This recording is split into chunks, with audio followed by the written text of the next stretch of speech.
Hi everyone! Welcome back to my YouTube channel. Ngayon po, meron po akong nabiling bangus.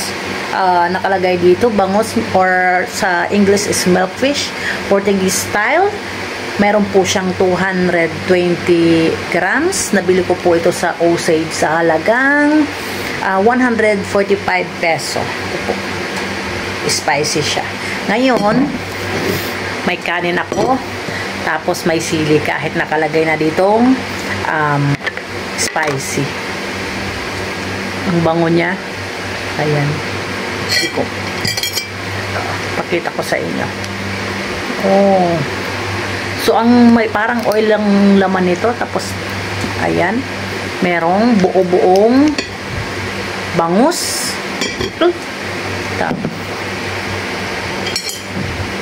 tikman na natin, re-rate natin kung ilan ang ano nito. Ganito siya. Ayan. Lasang ano lang siya guys, parang sardinas. Kala ko same siya ng ano, yung parang gourmet tuyo. Pero masarap yung ano niya, masarap yung ito yung parang oil niya. Masarap siya. Marami siyang laman. Siksik talaga siya, puno oh. Buo-buo. Hindi ko matanggal eh. Pero buo siya. Katulad ng ganito. Ayan oh. Ayan. Siguro mga 3 pirasong ganito ang laman niya.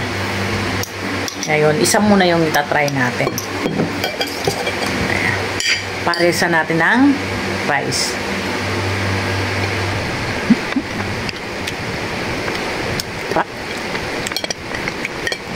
Hindi ko na ito ginamit kasi maanghang na siya. Ang rate ko sa food na to is from 1 to 10 is 8.1. Yun lang guys. Please like, share, and subscribe to my YouTube channel lang po. Bye!